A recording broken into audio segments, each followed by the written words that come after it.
Hello दोस्तों, आप सभी साथियों का LLMS क्लासेज पर हार्दिक स्वागत है। मैं लखनलाल आपके सामने 4 जनवरी 2025 की करंट न्यूज लेकर उपस्थित हूँ। तो दोस्तों, अपन करंट की शुरुआत करते हैं। आगामी सभी एग्जाम के लिए महत्वपूर्ण करंट अफेयर्स। चलिए दोस्तों, अपना बिना टाइम गवाए पहला क्वेश्चन है कि पीएम मोदी जी, प्रधानमंत्री मोदी ने ग्रामीण भारत महोत्सव 2025 का उद्घाटन किया। प्रधानमंत्री नरेंद्र मोदी ने आज 4 जनवरी को नई दिल्ली में ग्रामीण भारत महोत्सव 2025 का उद्घाटन किया। भारत मंडपम में आयोजित ग्रामीण भारत महोत्सव 9 जनवरी 2025 तक चलेगा।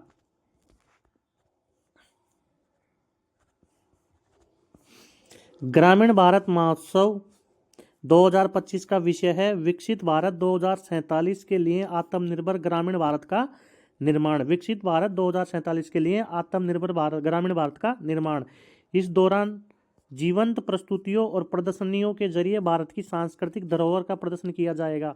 साथ ही सरकारी अधिकारी, ग्रामीण उद्यमी, शिल्पकार और अलग अलग क्षेत्रों के स्टॉक होल्डर सामूहिक रूप से ग्रामीण बदलाव के लिए रूपरेखा तैयार करेंगे।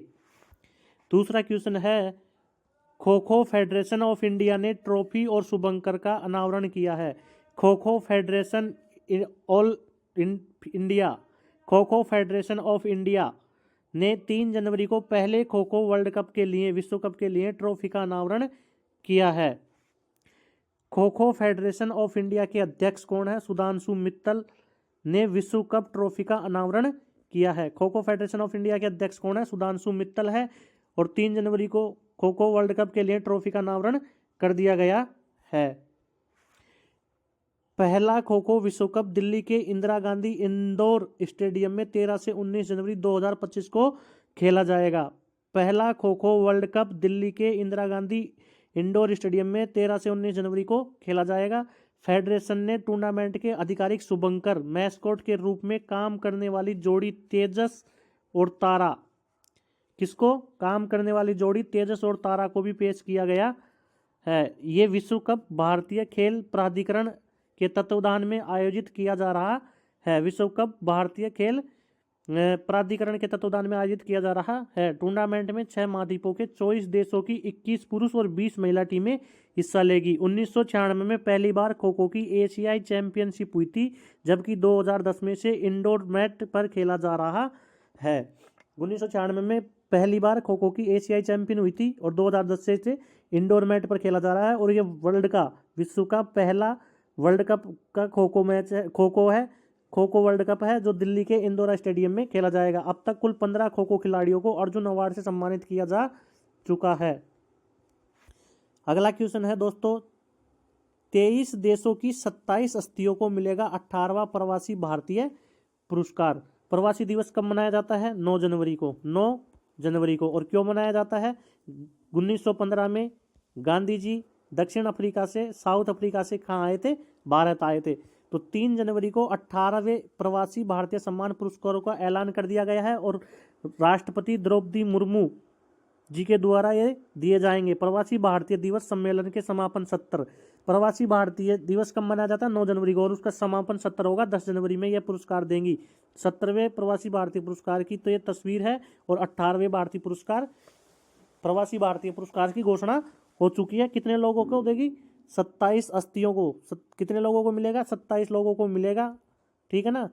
और कितने देशों के हैं ये? 23 देशों के 27 लोगों को मिलेगा। 9 जनवरी को प्रवासी भारतीय दिवस मनाया जाता है। विदेश मंत्रालय ने साल 2025 के प्रवासी भारतीय पुरस्कारों के लिए 23 देशों में रहने वाले 27 लोगों के नाम की घोषणा की है। शिक्षा से लेकर कारोबार तक हर क्षेत्र में बेहतरीन योगदान देने वाले प्रवासी भारतीयों को यह पुरस्कार दिया जाता है। प्रवासी भारतीयों को दिए जाने वाले सर्वोच्च सम्मान का ऐलान भारत के राष्ट्रपति द्रौपदी मुर्मू की ओर से किया गया है, या राष्ट्रपति की ओर से किया जाता है।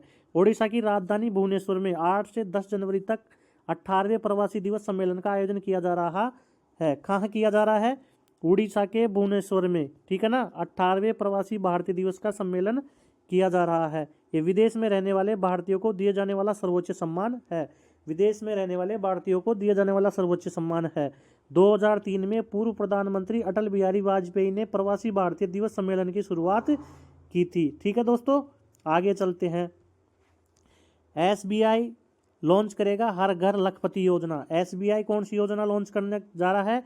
हर घर लखपति योजना। भारतीय स्टेट बैंक SBI ने वित्तीय समावेशन को बढ़ावा देने और विभिन्न ग्राहक आवश्यकताओं को पूरा करने के उद्देश्य से 2 नवाचारी जमा योजना कर रहा है। 2 योजनाएं खोल रहा है। एक तो ये पहली तो है कि हर घर लखपति योजना, हर घर लखपति योजना, और दूसरी है SBI पेंट्रेस। पहली तो कौन सी है? ये रही हर घर लखपति योजना, ठीक है ना। और दूसरी है SBI पेट्रोनस। SBI Petronas. अब इनके बारे में देखते हैं कि ये क्या क्या है। तो हर घर लखपति योजना पूर्व निर्धारित आवर्ती जमा योजना है। हर घर लखपति एक पूर्व निर्धारित आवर्ती जमा योजना है जिसे ग्राहकों को 1 लाख या उसके गुणक राशि तक बचत करने में मदद करने के लिए डिजाइन किया गया है। यह योजना वित्तीय लक्ष्यों को हासिल करने की प्रक्रिया को सरल बनाती है और ग्राहकों को प्रभावी ढंग से योजना बनाने व बचत करने की अनुमति देती है। हर घर लखपति योजना नाबालिगों के लिए भी उपलब्ध है जिससे प्रारंभिक वित्तीय योजना और बचत की आदतों को प्रोत्साहन मिल सके। ठीक है दोस्तों, ये जरूरी नहीं है कि 18 साल के बाद में ही लखपति योजना मिलेगी, नाबालिग के लिए भी है। इसकी रणनीतिक उद्देश्य क्या है इस योजना का? तो इस योजनाओं के माध्यम से SBI का उद्देश्य है विशेष ग्राहक वर्गों की जरूरतों को पूरा करने के उत्पादों के माध्यम से वित्तीय समावेशन को बढ़ावा देना है, जमा बाजार में अपनी नेतृत्व स्थिति को मजबूत करना है, ग्राहकों की आकांक्षाओं से मेल खाने वाले लक्ष्य उन्मुख जमा प्रबंधन करना है। SBI के नए अध्यक्ष कौन है? SBI के नए अध्यक्ष CS सेठी। पहले कौन थे? दिनेश खारा थे। अब कौन बन गए? SBI के अध्यक्ष CS सेठी की प्रतिबद्धता पर बल देते हुए कहा कि SBI नवाचार और प्रौद्योगिकी का उपयोग करके ग्राहकों को सशक्त बनाने वाले समाधान प्रदान करने के लिए समर्पित है। यह भारत को 2047 तक विकसित राष्ट्र बनाने की यात्रा में योगदान देता है। SBI के अध्यक्ष कौन है? CS सेठी जी। पहले कौन थे? दिनेश खारा। अब कौन है? CS सेठी SBI के अध्यक्ष है। ब्याज दर की और इनकी अवधि क्या क्या है? हर घर लखपति योजना की तो है न्यूनतम अवधि 12 महीने की है और अधिकतम अवधि 120 महीने 10 वर्ष की है। ब्याज दरें फिक्स डिपॉजिट योजनाओं के अनुरूप होगी। और एक दूसरी योजना और थी, क्या थी? SBI Petronas. हर घर लखपति और SBI पेट्रोनस। तो वरिष्ठ नागरिकों के लिए दी जाने वाली ब्याज दर से 10 आधार अंक 0.10% अधिक ब्याज है। वर्तमान फिक्स डिपॉजिट दरें 1 वर्ष से अधिक 6.80%, 2 वर्ष से अधिक 7%, 3 वर्ष से अधिक और 5 वर्ष से कम 6.75% और 5 से 10 वर्ष तक 6.5% ब्याज दर दी जाती है। ठीक है दोस्तों, आगे चलते हैं। आगे चलते हैं कि बच्चों का सोशल मीडिया पर अकाउंट खोलने के लिए पेरेंट्स की सहमति जरूरी है। सोशल मीडिया अकाउंट बनाने के लिए भारत में पेरेंट्स की सहमति लेना जो आवश्यक कर दिया गया है। संसद से डेटा प्रोटेक्शन एक्ट 2023 पारित होने के करीब 16 महीने बाद केंद्र सरकार ने नियमों का ड्राफ्ट जारी किया है। किस कानून के तहत, किस एक्ट के तहत? डेटा प्रोटेक्शन एक्ट 2023, ये याद रखना, ठीक है ना। इसके तहत बच्चों को सोशल मीडिया पर अकाउंट बनाने के लिए पेरेंट्स की सहमति होगी। अश्विनी वैष्णव जी जो अपने वो इलेक्ट्रॉनिक एंड टेक्नोलॉजी मिनिस्टर भी है और रेल मंत्री भी है, ठीक है ना। इनमें सबसे अहम पहलू यह है कि बच्चे 18 से कम उम्र वाले लड़के और लड़कियां माता पिता या गार्जियन की मंजूरी से ही सोशल मीडिया पर अकाउंट ओपन कर पाएंगे। ठीक है दोस्तों, बच्चे का अकाउंट शुरू करने के लिए सोशल मीडिया कंपनी को सुनिश्चित करना होगा कि माता पिता ने सही मायने में सहमति दी है। उनके प्राइवेट डेटा की प्रोसेसिंग के लिए भी अभिभावकों की सहमति चाहिए होगी। सहमति देने वालों की पहचान व उम्र की पुष्टि अनिवार्य की गई है। Ministry of electronic and information technology मसौदे पर 18 फरवरी तक आपत्तियां सुझाव मांगे हैं। मिनिस्ट्री ऑफ टेक्नोलॉजी माइटी ने, कौन है इसका मंत्री? कौन है? अश्विनी वैष्णव जी जो रेल मंत्री है। Ministry of electronic and information technology इस मसौदे पर 18 फरवरी तक आपत्ति और सुझाव मांगे गए हैं। इस ड्राफ्ट में नियमों के उल्लंघन पर सजा का कोई उल्लेख नहीं है। हालांकि कानून में निजी डेटा का उल्लंघन होने पर संबंधित कंपनी पर 250 करोड़ रुपए तक का जुर्माना प्रावधान है। कंपनी पे तो जुर्माना लग सकता है 250 करोड़ रुपए का उल्लंघन होने पर, लेकिन नियमों के उल्लंघन पर कोई सजा का प्रावधान नहीं है। ठीक है ना, स्टूडेंट मतलब बच्चों नाबालिगों को कोई सजा नहीं होगी, बल्कि कंपनी को 250 करोड़ रुपए तक का जुर्माना लग सकता है। Ministry of electronic and information technology mighty, जो रेल मंत्री जी है अश्विनी वैष्णव, वही इसके मंत्री जी है, उन्होंने ये 18 फरवरी तक सुझाव मांगे गए हैं। ठीक है दोस्तों, आगे चलते हैं। ब्लिंकट एम्बुलेंस सर्विस, केंद्रीय मंत्री बोले कानून का पालन करना होगा। तो 2 जनवरी को गुरुग्राम से शुरुआत हुई है। 10 मिनट में मरीज तक पहुंचने का इन्होंने वादा किया गया है। कंपनी करीब 10 मिनट में मरीज तक पहुंचने का दावा कर रही है। ये है क्या? तो क्विक कॉमर्स सर्विस ब्लिंकिट ने 2 जनवरी को एम्बुलेंस सर्विस शुरू की है। इस पर केंद्रीय वाणिज्य मंत्री पीयूष गोयल ने शुक्रवार को कहा कि ब्लिंकिट की एम्बुलेंस सर्विस के लिए क्विक कॉमर्स कंपनी को देश के कानून का पालन करना होगा। इसके अलावा अन्य कानूनी जरूरतों को भी ठीक से ध्यान से रखा जाना होगा। ब्लिंकिट के संस्थापक और सीईओ कौन है? ब्लिंकिट के संस्थापक और सीईओ कौन है? अलविंदर डीडसा ने एक्स पर पोस्ट के जरिए घोषणा की कि गुरुवार को कंपनी की 5 एम्बुलेंसों ने गुरुग्राम में सर्विस शुरू की है। कंपनी करीब 10 मिनट में हर मरीज तक पहुंचने की दावा कर रही है। सीधी बात क्या है अपने को इसमें से? ब्लिंकिट के सीईओ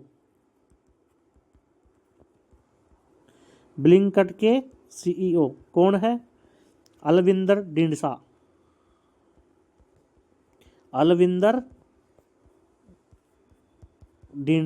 ठीक है ना, अलविंदर ढींढसा ये रहा। ठीक है दोस्तों, आगे चलते हैं।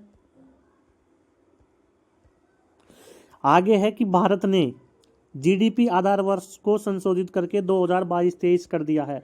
ध्यान से सुनना, सकल घरेलू उत्पाद जीडीपी, ग्रोथ डेवलपमेंट प्रोडक्शन के बारे में। ठीक है ना, तो भारत सरकार ने आर्थिक आकलनों की सटीकता बढ़ाने के उद्देश्य से सकल घरेलू उत्पाद जीडीपी की गणना के लिए आधार वर्ष 2011-12 था। पहले कौन सा था आधार वर्ष? 2011-12। अब क्या कर दिया?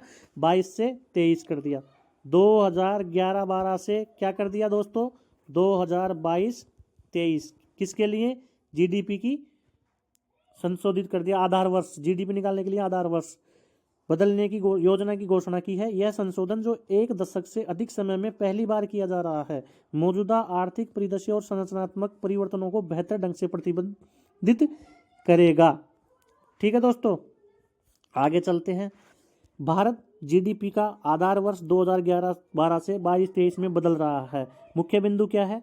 जीडीपी गणना के लिए आदतन आधार वर्ष वर्तमान आर्थिक परिवर्तनों को प्रतिबंधित करने के लिए ये काम किया जा रहा है। संशोधन प्रक्रिया के लिए सलाहकार समिति का गठन भी किया गया है। 26 सदस्यीय सलाहकार समिति विश्वनाथ गोल्डर की अध्यक्षता में संशोधन मार्गदर्शन करेगी।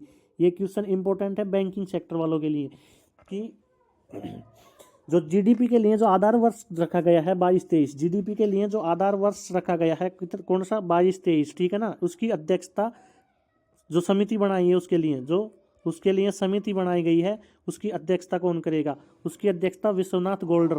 कौन कर रहा है? विश्वनाथ गोल्डर करेंगे। ठीक है ना, कार्यान्वयन की उपेक्षित समय रेखा संशोधित जीडीपी श्रृंखला 2026 की शुरुआत तक लागू की जाएगी।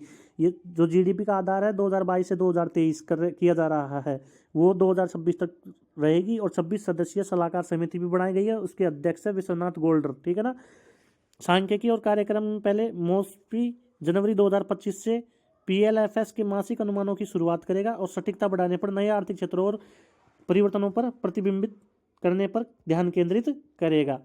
ठीक है, मुख्य घटना सलाहकार समिति का गठन किया गया है। इसमें राष्ट्रीय खातों के आंकड़ों नेशनल अकाउंट स्टैटिस्टिक्स को बेहतर बनाने के लिए 26 सदस्यीय सलाहकार समिति का गठन किया गया है, जिसकी अध्यक्षता विश्वनाथ गोल्डर करेंगे। ये क्वेश्चन बहुत इंपॉर्टेंट है, आने वाली एग्जामों में दिखेगा ज़्यादातर बैंकिंग की में। इसमें आरबीआई, केंद्र और राज्य सरकारें, शिक्षाविदों और शोधकर्ताओं के प्रतिनिधि शामिल है। समिति का मुख्य कार्य नए डेटा स्रोतों को पहचान करना और संशोधित श्रृंखला के तहत राष्ट्रीय खातों के आंकड़ों को संकलित की परिष्कृत करना। कार्यान्वयन और इसकी समय रेखा बढ़ाई गई है 2026 तक। ठीक है ना, संशोधन की आवश्यकता भी इसमें क्यों पड़ी? क्योंकि जीडीपी आधार वर्ष का नियमित रूप से अद्यतन करना आवश्यक है ताकि अर्थव्यवस्था में संसाधन बदलाव जैसे उपभोग पैटर्न में बदलाव, क्षेत्रीय योगदान और उभरते क्षेत्रों में शामिल किया जा सके। 2022-23 की आर्थिक वास्तविकताओं के साथ संरेखित करना, नीतिगत निर्णय और विश्लेषण पर ढांचा प्रदान करेगी। अगले क्वेश्चन की तरफ चलते हैं। राज्य वित्त 2024-25 पर आरबीआई ने रिपोर्ट दी है। आरबीआई की स्थापना 1 अप्रैल 1935, ठीक है। आरबीआई की हालिया रिपोर्ट ने महामारी के बाद राज्य सरकारों की वित्तीय स्थिति में महत्वपूर्ण सुधारों को रेखांकित किया, साथ ही उन क्षेत्रों की पहचान की है जहां और सुधार की आवश्यकता है। आरबीआई ने राज्य वित्त 2024-25 के बजट का अध्ययन रिपोर्ट जारी की गई है, जिसमें महामारी के बाद राज्यों की वित्तीय स्थिति में सुधार और बढ़ती सब्सिडी व संभावित दायित्व जैसी चुनौतियां उजागर की गई है। 2024-25 के लिए जीडीपी का 3.2% बजट किया गया है, जो वित्तीय समावेशन प्रयासों के अनुरूप है। राजस्व घाटा 2022-23 और 2023-24 के लिए जीडीपी का 0.2% बनाए रखा गया है। पूंजीगत व्यय जीडीपी का 2.4% 2021-22 से बढ़कर 2.8% 2023-24 हुआ है और 2024-25 के लिए 3.1% बजट किया गया। बकाया क्या है? बकाया का दायित्व मार्च 2024 तक जीडीपी का 28.5%, जो मार्च 2021 को 31% से कम है, ठीक है। संभावित दायित्व राज्यों की गारंटी मार्च 2023 तक जीडीपी का 3.8%, जबकि 2017 में ये 2% थी। सब्सिडी 14 राज्यों द्वारा महिलाओं के लिए आय हस्तांतरण योजनाओं के लिए 2 लाख करोड़ जीडीपी का 0.6% आवंटित किया गया। बिजली के क्षेत्र के घाटे 2022 और 23 तक डिस्कॉम घाटे 6.5 लाख करोड़ जीडीपी का 2.4% रहा है। ईपीएफओ ने देश भर में लागू की केंद्रीकृत पेंशन भुगतान योजना। कर्मचारी भविष्य निधि संगठन, जो ईपीएफओ है, कर्मचारी भविष्य निधि संगठन ने अपने केंद्रीकृत पेंशन भुगतान प्रणाली को पूरे भारत के क्षेत्रीय कार्यालयों में सफलतापूर्वक लागू कर दिया है, जिससे पेंशन वितरण में महत्वपूर्ण सुधार हुआ है। इस पहल से 68 लाख से अधिक पेंशन भोगियों को लाभ होगा, जिससे वे देश के किसी भी बैंक शाखा से अपनी पेंशन निकाल सकते हैं। ईपीएफओ कर्मचारी भविष्य निधि संगठन, ईपीएफओ, ठीक है ना, कर्मचारी की भविष्य निधि संगठन है, जो केंद्रीकृत पेंशन भुगतान प्रणाली सीपीपीएस लागू कर दिया गया है और ये किसी भी बैंक से पूरे भारत में कहीं से भी पैसा निकाल सकते हैं। केंद्रीकृत पेंशन भुगतान प्रणाली सीपीपीएस की मुख्य विशेषताएं क्या है? तो संपूर्ण भारत में पहुंच है इसकी। अब पेंशन भोगी अपनी पेंशन भारत के किसी भी बैंक शाखा से निकाल सकते हैं, जिससे शाखाओं के बीच स्थानांतरण की आवश्यकता समाप्त हो गई है। सरलीकरण वितरण प्रक्रिया, कर्मचारी केंद्रीकृत पेंशन, कर्मचारी भविष्य निधि जो पेंशन होती है उसके लिए केंद्रीकृत पेंशन भुगतान प्रणाली सेवाओं को आधुनिक और सरल बनाने के लिए उद्देश्य से काम किया गया है। वित्तीय प्रभाव दिसंबर 2024 में ईपीएफओ के 122 क्षेत्रीय कार्यालयों के माध्यम से 68 लाख से अधिक पेंशन भोगियों को 1570 करोड़ रुपए वितरित किए गए हैं। ईपीएफओ की, इसको आप देखना, पेंशन भोगी है और पूरे भारत में लागू कर दी गया है, ठीक है ना। केंद्रीकृत पेंशन भोगी, केंद्रीकृत पेंशन भुगतान प्रणाली को, ठीक है ना, जो भविष्य निधि, कर्मचारी भविष्य निधि में आता है। आओ इंटरेस्ट वाला आ गया, इंटरेस्ट क्वेश्चन आ गया। यूएनएससी में अस्थायी सदस्य के रूप में नल्ला पाकिस्तान का 2 साल का कार्यकाल शुरू हो चुका है। 1 जनवरी 2025 को पाकिस्तान ने संयुक्त राष्ट्र सुरक्षा परिषद, यूएन संयुक्त राष्ट्र सुरक्षा परिषद, United nation security council, United nation security council 1 जनवरी 2025 को पाकिस्तान नल्ला, अपना नल्ला है, 2 साल के लिए अस्थायी सदस्य के रूप में अपना कार्यकाल शुरू किया है। पाकिस्तान का 15 सदस्यीय परिदृश्य में 8वां कार्यकाल है, जिसमें उसने जापान की एशिया प्रतिनिधि के रूप में प्रतिस्थापित किया। राजदूत मुनीर अकरम ने वैश्विक चुनौतियों का समाधान किया, ठीक है ना। कुल मिला के बात यह है कि नल्ला अपना नल्ला 2 साल के लिए अस्थायी सदस्य की अध्यक्षता यूएनएससी की क्या करेगा? यूएनएससी की अध्यक्षता करेगा, ठीक है दोस्तों। आगे चलते हैं। जॉर्ज सोरोस को अमेरिका का सर्वोच्च नागरिक सम्मान देंगे बाइडेन। व्हाइट हाउस बोला, व्हाइट हाउस क्या है? अमेरिका के जो राष्ट्रपति भवन होता है उसको क्या कहते हैं? व्हाइट हाउस कहते हैं। तो उन्होंने दुनिया भर में लोकतंत्र को मजबूत किया है। कुल 19 लोगों को सम्मानित किया गया है। अमेरिका के बिजनेसमैन जॉर्ज सोरेस, उसको क्या देंगे? अमेरिका का सर्वोच्च नागरिक सम्मान दिया जाएगा जॉर्ज सोरेंस को। अमेरिका का सर्वोच्च नागरिक सम्मान किसके दिया जा रहा है? जॉर्ज सोरेंस को। अमेरिका के राष्ट्रपति जो बाइडेन आज शनिवार को व्हाइट हाउस में 19 लोगों को प्रेसिडेंटियल मेडल ऑफ फ्रीडम से सम्मानित करेंगे। ये अमेरिका का सर्वोच्च नागरिक सम्मान है। इसमें विवादों में रहने वाले बिजनेसमैन जॉर्ज सोरोस का भी नाम शामिल है। सोरोस के अलावा इस लिस्ट में पूर्व विदेश मंत्री Hillary Clinton, football superstar Lionel Messi, fashion designer Laurence और एक्टर डेजेल वॉशिंगटन जैसे दिग्गजों का नाम है। ठीक है ना। राजनीति, खेल, पुरस्कार, ये जिन लोगों को पुरस्कार मिल रहा है राजनीति से है, खेल से है, एंटरटेनमेंट से है, ह्यूमन राइट्स से है और LGBTQ+ विज्ञान जैसे क्षेत्रों से है। ये रे जॉर्ज सोरेंस को इसलिए सम्मानित किया जा रहा है क्योंकि उन्होंने दुनिया भर में ऐसे संगठनों का समर्थन किया जो लोकतंत्र, मानवाधिकार, शिक्षा और सामाजिक न्याय को मजबूती करता है। George Soros, Hillary Clinton, Lionel Messi और डेंजले वॉशिंगटन, ये क्या है, अमेरिका का सर्वोच्च सम्मान इनको दिया जा रहा है। ठीक है ना। आगे चलते हैं। तमिलनाडु में आज से जल्लीकट्टू शुरू हो गया है। जल्लीकट्टू तमिलनाडु का पोंगल उत्सव के हिस्से के रूप में मनाया जाता है। जल्लीकट्टू कहाँ का है, तमिलनाडु का है। और मकर संक्रांति के दिन पोंगल त्यौहार मनाते हैं। तो तमिल में पोंगल का मतलब उफानियाँ उबलना होता है। ठीक है ना। तो ये 25 साल पुराना जल्लीकट्टू चलता आ रहा है, इसलिए जल्लीकट्टू को मनाया जाता है। जल्लीकट्टू में क्या किया जाता है, भैंसों की दौड़ कराई जाती है। ठीक है ना। भैंसों की दौड़ कराई जाती है और इस भैंस सींग पे पोटली बांधी जाती है, जिसको ये रसगुल्ला क्या करता है, उतारता है। सींग पे जो पोटली बांधी जाती है इसको ये उतारता है। ठीक है ना। और जब कोई भैंसा यदि इसमें मर जाता है तो पूरा जैसे कि आदमी का पूरा दाह संस्कार किया जाता है, सब वगैरह किया जाता है, वैसे इसमें सब काम किया जाता है। ठीक है ना, उस भैंसे के लिए। आगे चलते हैं। अंतरिक्ष में भेजा गया लोबिया 4 दिन में अंकुरित हुआ। जो स्पेसडेक्स मिशन था इसरो का, किसका, इसरो का स्पेसडेक्स मिशन था अभी जो 30 तारीख को छोड़ा गया था। स्पेसडेक्स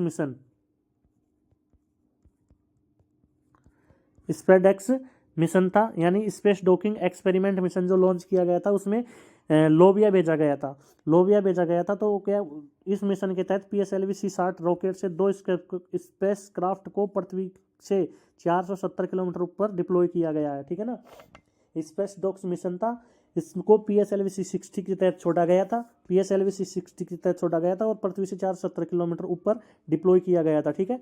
इसमें एक लोबिया भेजा गया था, लोबिया। ठीक है। तो वो क्या हो गया, अंकुरित हो गया है। तो इसके साथ भेजे गए POEM-4 ऑर्बिटल एक्सपेरिमेंटल मॉडल पर crops compact research module for orbital plants strategy ने अंतरिक्ष में पहली बार जीवन अंकुरित करने में सफलता पाई है। तो विक्रम साराभाई अंतरिक्ष केंद्र डिजाइन किए गए क्रॉप्स ने महज 4 दिनों में लोबिया के बीज को माइक्रोग्रेविटी में अंकुरित कर दिया है। लोबिया क्या है, काउपी के बीज तेजी से अंकुरित होते हैं, इनकी सहनशीलता भी बेहद मजबूत होती है। इस प्रयोग को अंतरिक्ष में भेजे भोजन उगाने की दिशा में एक बड़ा कदम माना जा रहा है। ठीक है ना। अंतरिक्ष में भोजन उगाने के लिए एक बड़ा कदम माना जा रहा है। भारत की इसरो का मुख्यालय कहाँ है, कर्नाटक, बेंगलुरु में। ठीक है ना। तो जो ये लोबिया है काउपी, जिसका बीज कहाँ तैयार किया गया है, विक्रम साराभाई अंतरिक्ष केंद्र। ठीक है ना, वहाँ किया गया है और इसको भेजा गया है स्पेसडेक्स मिशन के तहत। तो वहाँ पे 4 दिन के अंदर ही क्या हो गया, ये अंकुरित हो गया। ठीक है दोस्तों। इसरो ने 30 दिसंबर को श्रीहरिकोटा स्पेसडेक्स यानी space docking experiment mission launch किया था। क्या, space docking experiment mission PSLV C-60 के रॉकेट से 2 स्पेसक्राफ्ट को पृथ्वी से ऊपर डिप्लॉय कर दिया है 470 किलोमीटर दूरी पर। इसके साथ भेजे गए POEM-4 ऑर्बिटल एक्सपेरिमेंट कर अंतरिक्ष में पहली बार जीवन अंकुरित सफलता पाई है। ठीक है ना। 4 दिन के अंदर ही उग गया है और इसमें पत्तियां आने की भी उम्मीद है। आगे चलते हैं। अब आप बोलोगे कि सर लोबिया को क्यों भेजा गया, तो प्रयोग के लिए लोबिया काउपी के बीजों को चुना गया क्योंकि ये तेजी से अंकुरित होते हैं, इनमें सहनशीलता बेहद ज़्यादा होती है, पोषण महत्व वाला पौधा होता है और इस प्रयोग में भोजन उगाने की दिशा में एक बड़ा कदम माना जा रहा है, इंसान की मौजूदगी में मदद करेगा। चलो भाई, चांद पे पहुंचने की बात हो रही है। मंगल मिशन पर अंतरिक्ष में पौधे उगाने की भी उम्मीद इससे बढ़ जाएगी। ठीक है ना। और पालक उगाने की तैयारी में भी है इसरो, अंतरिक्ष में पालक उगाने की। इस पेलोड को MIT यूनिवर्सिटी मुंबई ने तैयार किया गया है। ठीक है ना। पालक उगाने की सोच रहा है इसरो। आगे चलते हैं। साई प्रांजप्पे को मिलेगा पदापाणी लाइफ टाइम अचीवमेंट पुरस्कार। भारतीय सिनेमा की प्रख्यात निर्देशक और लेखिका साई प्रांजप्पे को अजंता एलोरा अंतर्राष्ट्रीय फिल्म महोत्सव 2025 में Padmapani life time achievement award से सम्मानित किया जाएगा। अपनी बेहतरीन जीवन की वास्तविकता को दर्शाने वाली फिल्मों जैसे स्पर्श, चश्मे, बद्दूर, कथा और साज के लिए मशहूर प्रांजप्पे को भारत के समानांतर सिनेमा आंदोलन की एक प्रमुख हस्ती माना जाता है, जिसे 1970-1980 के दशक में विशेष पहचान बनाई। यह पुरस्कार भारतीय सिनेमा और मराठी साहित्य के उनके व्यापक योगदान को मान्यता देता है। ठीक है ना। अंतर्राष्ट्रीय फिल्म महोत्सव का 10वां संस्करण 15 से 19 जनवरी 2025 के बीच छत्रपति संभाजी नगर में आयोजित हो रहा है। कहाँ हो रहा है? छत्रपति संभाजी नगर में आयोजित होगा, जहां प्रांजप्पे को उद्घाटन समारोह के दौरान यह प्रतिष्ठित सम्मान प्रदान किया जाएगा उद्घाटन के दौरान। ठीक है ना। साईं प्रांजप्पे को क्या मिलेगा? पदाम्पणी लाइफ टाइम अचीवमेंट अवार्ड दिया जाएगा। ठीक है। अजंता एलोरा अंतर्राष्ट्रीय फिल्म फेस्टिवल, अजंता एलोरा अंतर्राष्ट्रीय फिल्म फेस्टिवल महोत्सव में। ठीक है दोस्तों, आगे चलते हैं। मुख्य बिंदु, पुरस्कार और उसका आयोजन। साईं प्रांजप्पे को पदाम्पणी लाइफ टाइम अचीवमेंट अवार्ड 15 जनवरी 2025 को MGM यूनिवर्सिटी कैंपस के रुक्मिणी ऑडिटोरियम में जहां होगा संभाजी नगर, छत्रपति संभाजी नगर में, वहां इनको दिया जाएगा। ठीक है दोस्तों। अजंता एलोरा फिल्म महोत्सव 2025 15 से 19 जनवरी तक हो रहा है। ठीक है, आगे चलते हैं। माइक जॉनसन बने US हाउस ऑफ रिप्रेजेंटेटिव के स्पीकर। अमेरिकी संसद के निचले सदन, अमेरिकी संसद का निचला सदन, ऊपरी सदन तो सीनेट है और निचला सदन क्या है? हाउस ऑफ रिप्रेजेंटेटिव में 3 जनवरी को रिपब्लिक सांसद माइक जॉनसन को फिर से स्पीकर चुन लिया गया है। स्पीकर बनने के लिए 218 वोट जरूरी होते हैं। जॉनसन को इतने ही वोट मिले हैं, फिक्स वोट मिले हैं। ठीक है ना। कौन बन गया? निचली सदन, अमेरिका की निचली सदन का अध्यक्ष कौन बन गया? Mike Johnson. ठीक है दोस्तों, माइक जॉनसन। नवनिर्वाचित राष्ट्रपति डोनाल्ड ट्रंप ने भी जॉनसन को सपोर्ट किया था। वे अमेरिकी स्टेट लुइसियाना से सांसद है। माइक जॉनसन को 2023 में भी इस हाउस का स्पीकर चुना गया था। ठीक है ना। 2023 में भी वही थे और 2024 में फिर से चुन लिया गया है। कौन को? माइक जॉनसन को। आगे चलते हैं। साइंटिस्ट डॉक्टर राजगोपाल चिदम्बरम का निधन। भारत के वरिष्ठ वैज्ञानिक डॉक्टर राजगोपाला चिदम्बरम यानी का निधन हो गया है। राजगोपाला चिदम्बरम का जन्म 12 नवंबर 1936, मृत्यु 4 जनवरी 2025। भारत के मुख्य वैज्ञानिक सलाहकार रहे डॉक्टर चिदम्बरम का निधन 88 साल की उम्र में हुआ। डॉक्टर राजगोपाला का जन्म चेन्नई में हुआ था और इन्होंने चेन्नई के प्रेसिडेंसी कॉलेज ऑफ बेंगलुरु के इंडियन इंस्टीट्यूट ऑफ साइंस से पढ़ाई की थी। ठीक है ना, IISc। असम में हाथियों की संख्या बढ़कर 5828 हुई। असम में हाथियों की आबादी में वृद्धि हुई है और 5828 ये हो गई है। इसकी घोषणा असम के मुख्यमंत्री हेमंता बिस्वा शर्मा ने की, जिसमें बताया गया कि असम वन विभाग ने हाल ही में राज्य में 2024 के लिए हाथियों की आबादी का अनुमान पूरा किया है। मुख्यमंत्री हेमंता बिस्वा शर्मा ने कहा कि हाल ही में असम में 2024 के लिए हाथियों की आबादी का अनुमान लगाया है, जो 7 साल बाद किए गए सर्वेक्षण में हाथियों की संख्या 5719 से बढ़कर 5828 हो गई है। उन्होंने हाथियों के संरक्षण वन विभाग के प्रयासों की प्रशंसा की है। ठीक है ना। कितने बढ़ गए? 81 और 28, 89 और 20, 109 हाथी असम में बढ़ गए। ठीक है दोस्तों, आगे चलते हैं। कुल हाथियों की जनसंख्या रिपोर्ट के अनुसार 82%, रिपोर्ट के अनुसार कुल जनसंख्या 82% 5 हाथी अभ्यारण्यों में निवास करती है, जो संरक्षण में महत्वपूर्ण योगदान रेखांकित करता है। चिराग रिपू हाथी अभ्यारण्य प्रति 100 वर्ग किलोमीटर में 79 हाथियों के साथ अधिकतम घनत्व दर्ज करता है। हाथियों के लिए अधिकतम घनत्व दर्ज किसका है? अधिकतम घनत्व कौन सा अभ्यारण्य करता है? चिराग रूपी हाथी अभ्यारण्य। ठीक है दोस्तों। प्रजनन स्वास्थ्य की बात है तो बाकी इसको आप देखना। हाथी संरक्षण, मानव हाथी संरक्षण में संरक्षित क्षेत्रों की भूमिका महत्वपूर्ण है, क्योंकि 68% हाथी जनसंख्या संरक्षित क्षेत्रों में निवास करती है। असम के हाथियों की संख्या 7 वर्षों में बढ़ी है। 5828 2017 से 109 की वृद्धि हो गई है। मूल्यांकन की अवधि थी फरवरी में। ठीक है ना। 5 जो हाथी अभ्यारण्य है वो कौन कौन से हैं? चिरांगू रेपू सोनितपुर देहिंग पटकाई असम में, काजीरंगा कार्बी आंगलोंग दानसिरी और लुडिंग।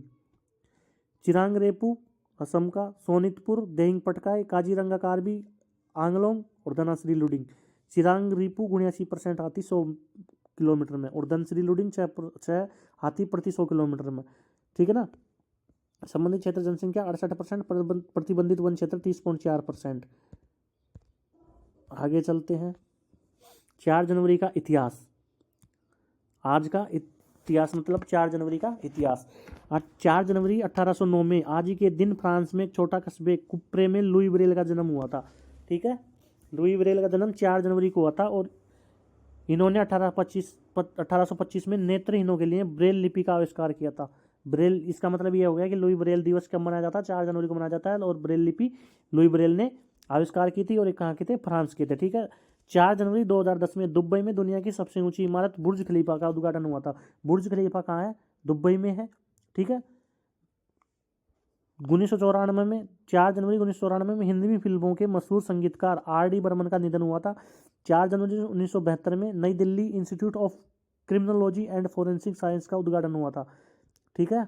New Delhi institute of criminology and forensic science का उद्घाटन कहाँ हुआ था, 1972 में 4 जनवरी को दिल्ली में। 1962 में अमेरिका के न्यूयॉर्क शहर में पहली स्वचालित मानव रहित मेट्रो ट्रेन चलाई गई थी। 4 जनवरी 1962 में अमेरिका के न्यूयॉर्क शहर में पहली स्वचालित मानव रहित मेट्रो ट्रेन, ठीक है ना, कब, 1962 में ही चला दी गई थी। देखो कितना आगे है भाई अमेरिका, इनसे सीखो। अमेरिका कितना आगे है। 1962 में तो अमेरिका ने मानव रहित ट्रेन चला दी थी, सोचो। आगे चलते हैं। 4 जनवरी 1962 में अमेरिका के मानव रहित ट्रेन चला दी थी। ठीक है ना। 1948 में बर्मा, म्यांमार, अब क्या है, म्यांमार ने ब्रिटेन से स्वतंत्रता की घोषणा की थी। यानी कि भारत स्वतंत्र आज़ाद कब हुआ था, 1947 में। इसका मतलब क्या हो गया, 1948 में कौन आज़ाद हुआ था, बर्मा, 1948 में, तब इसको बर्मा बोला जाता था, अब क्या है, म्यांमार है। 4 जनवरी 1906 में किंग जॉर्ज पंचम ने कलकत्ता, अब कोलकाता के विक्टोरिया मेमोरियल हॉल की आधारशिला रखी थी। विक्टोरिया मेमोरियल हॉल की आधारशिला जॉर्ज पंचम ने रखी थी। ठीक है ना। किसने, जॉर्ज पंचम ने कोलकाता में विक्टोरिया मेमोरियल हॉल की आधारशिला रखी थी 1906 में। 1906 में ही दक्षिण अफ्रीका ने इंग्लैंड को एक विकेट से हराकर अपनी पहली टेस्ट जीत हासिल की थी। दक्षिण अफ्रीका ने 1906 में अपनी पहली टेस्ट जो जीत थी उसको इंग्लैंड को हराकर हासिल की थी 4 जनवरी 1906 में।